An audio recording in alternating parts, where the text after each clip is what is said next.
I love that song, Come On Up for the Rising. It's a wonderful Easter phrase. And included in that song are all the elements of the story, our story. Sky of blackness and sorrow, sky of love, sky of tears, sky of glory and sadness, of mercy and fear and memory and shadow, all these things, the stuff of life. And certainly these juxtapositions of the life and love we have against the backdrop of fear and shadow are the context in which we view this story known as the road to Emmaus. In Luke's gospel, unlike John, Jesus doesn't appear in the garden. We still have the women going to the tomb at first light with this intent of preparing Jesus' body for a proper burial with spices and things like that. And then there is this encounter with two men, it says, in dazzling clothes. And this time the words from these apparent angels are these: "Why do you look for the living among the dead? He is not here, but has risen." But when the women return to the disciples in Luke's gospel and they tell them the story of this empty tomb in the words of the angels, the disciples receive the words that says, like an idle tale, and they don't really believe them. So this is the context in which Cleopas and another disciple are on their way to Emmaus. They were in Jerusalem when the crucifixion happened. They had stayed put to observe the Sabbath. They'd heard the stories that the women had told them, and they were now mulling over these things as they journey together.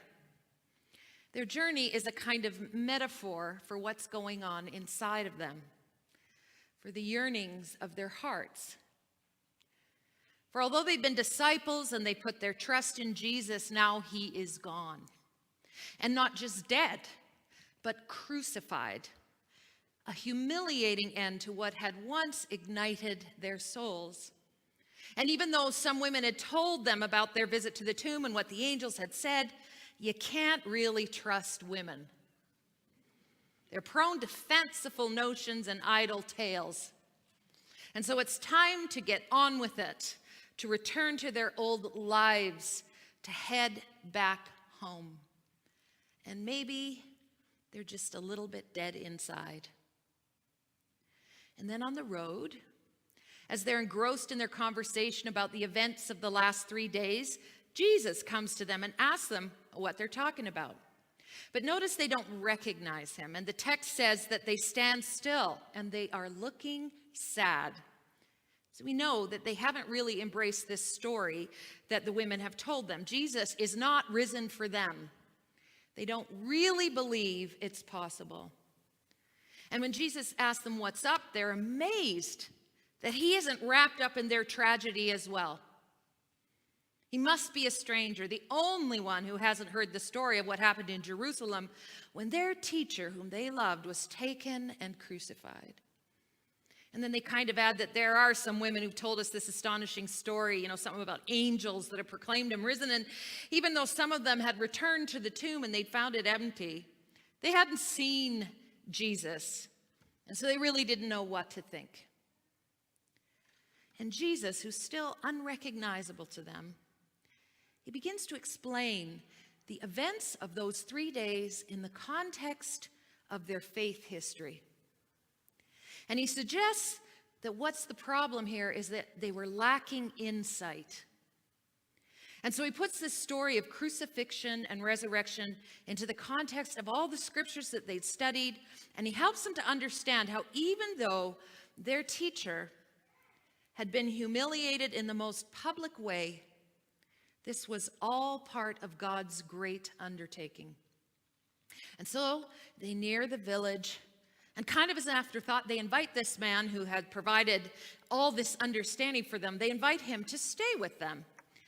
And even though he's their guest, he takes the bread, and he blesses it, and he breaks it, and he gives it to them. This is a ritual that has been repeated over and over in the context of the disciples and Jesus, first at the feeding of the 5,000, He takes the bread and he blesses it and he breaks it and he gives it to them. And then, and only then, are their eyes opened. And just like that, it says he vanishes from their sight. And they are left there wondering at all that has happened and all they have heard and understood. And what they have to say is this: were not our hearts burning within us while he was talking to us on the road, while he was opening the scriptures to us? The heart in the scriptures is the place where our essence dwells. It's the setting of our inner commitments and our attitudes and the understandings that will determine how our lives unfold. That wondering realization, were not our hearts burning within, is the moment when the resurrection becomes real to them. And finally, the sadness and disbelief and cynicism of the crucifixion is transformed to an understanding. A new way opens for them, and they rush back to Jerusalem to tell the others that they believe the stories the women have told them, that they have seen Jesus, that they have been fed at his table, and they are ready to begin again. This was their rising.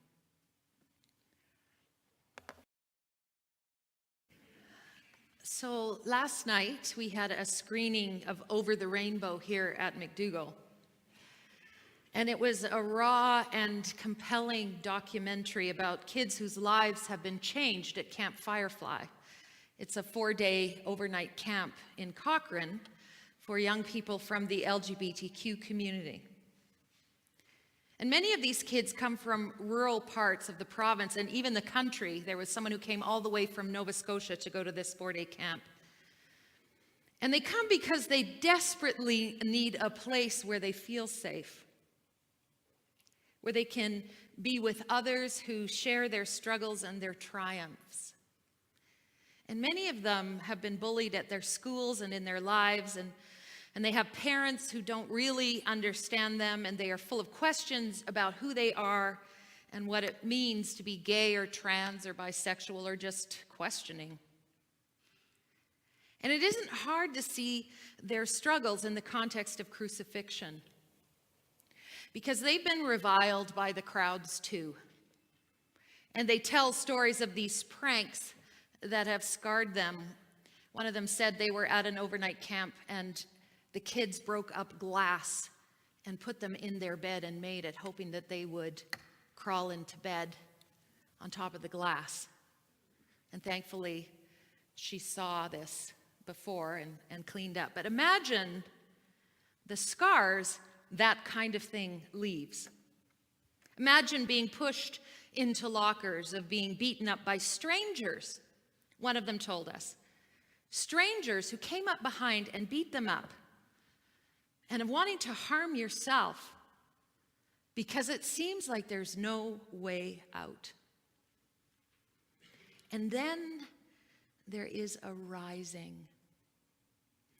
There's a parent or a friend or a guidance counselor who meets them on their road as they're about to walk away. And they love them and they tell them, you are not alone. And they put their lives in the context of the struggle to be and to love. And at Camp Firefly, they find friends who walk with them and who understand what they're going through, and their hearts are given a new context. And new possibility arises for the living of their lives. Something new is birthed, is raised, is lived. And so after the film, we had a panel discussion with the filmmaker named Michael and some of the folk who were interviewed in the film. And Pam Rocker, who will be coming to work for us in July, actually was there last night as well, and she was also in the film. And there was this trans man, young man, the one who in this film had told us the story of being viciously beaten just a few years earlier. And he'd finished his transition now, and he was in this place of peace about who he was and how he looked and how it all fit together. And he told us the story of his father, who had resisted his transition. And even though he presented with facial hair and he was clearly a man to us, his father had insisted on calling him by his birth name, which was Taylor, and referring to him as she, because for 18 years I had a daughter. It's so hard to let go of our old ways of being and relating. But as his son persisted and explained to him his life and shared who he really was, his father's heart began to burn inside him. And I think his name is Chad now. Chad was revealed to him, and there was a rising, and they began again. And then Michael, the filmmaker, told me the story that he was in a support group in a church that he attended while he was away at school in Miami, I think he said. And they had a group of friends in this church who were gay and, also Christian, that hung out together, and they were flourishing with each other. They felt supported and loved. And then one of his very good friends died of AIDS, and they had the funeral. And after that, his priest told him he was no longer wanted in the church, and he was asked to leave. And so imagine the devastation of that encounter with this pastor of his. You're in a strange city. You've lost a dear friend. Your church has been your place of solace. You have decorated, you have worked on the PowerPoint maybe, done all kinds of things. And then your spiritual leader comes to you and tells you you're not worth it. You're not wanted. You are exiled. And I suppose in a moment like that, something inside of you probably dies. When I spoke to him last night, he was talking about all these people in his film who'd found this wholeness and this healing and how Camp Firefly had helped them and how inspiring it was. And I stopped him and I asked him how he was doing in here, how his healing was going, how was his heart. And he told me that when he moved back to Montreal, where he used to live, he found a community at St. James United Church, a place of healing for him. And there, in the presence of a loving, supportive, what they call family of choice, his faith found a new context. It was explained to him in a new way. And his heart began to burn within him. And he knew that God was love and that possibility of rising was before him. And last night, as I listened to their stories of hope and healing, my heart began to warm. And I knew that Jesus was among us, because that is the true sign of the risen Christ. You see, those who practice what I call dishonest faith are stuck in the events of the story. Did it happen like this? And they're ruled by the words, the Bible says. And they label things they don't understand as sin, and they alienate and they ostracize, and they call the truths of these other people that they don't understand idle tales. But when our faith is honest,